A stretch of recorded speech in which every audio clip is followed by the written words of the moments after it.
So the first exercise we're going to go through today is a clamshell. Clamshells is an exercise I teach very often to our patients, but I find that most often they do them incorrectly in the beginning, mainly because they're not addressing their spinal neutrality.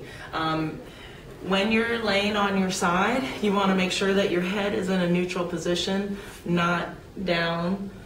If you need or have something around that you can have to use to hold your head still, this is perfect. If you don't, which many times I do not, you can use your shoulder. Just make sure that you keep your shoulder stacked and you're not turned to the side like this too much.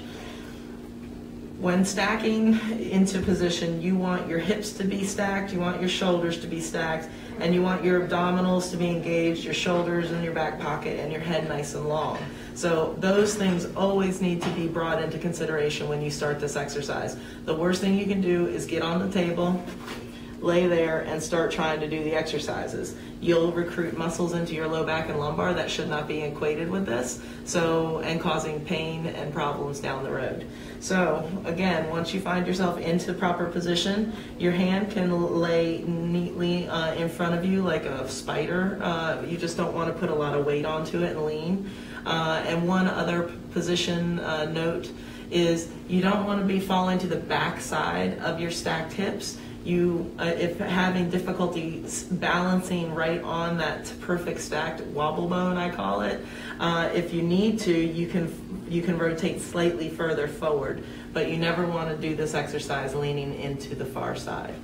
So again, once we're in position, you're going to lift your knee and form a clamshell action. While your toe rising and your heel staying together is what you're going to be working towards in the beginning to make sure that everything is felt in this general area and you're not rotating and getting any low back recruitment. You will be able to let your foot relax down, and this will work in the beginning. As you get stronger and your abs and your core muscles learn to keep your spinal in a neutral position, you will be able to open your toes into a better lift. When you're finished with your clams, always let your leg relax out and rub out the area that you just felt doing the work. If you feel that you're rubbing out your low back or into your SI region, chances are you weren't holding in the correct position. So when that happens, you can try for a couple more in another set, thinking through this for maybe 4 or 5 reps, but if you can't feel this as the area that you're working, I would stop, discontinue, and see someone who can help you guide through the process.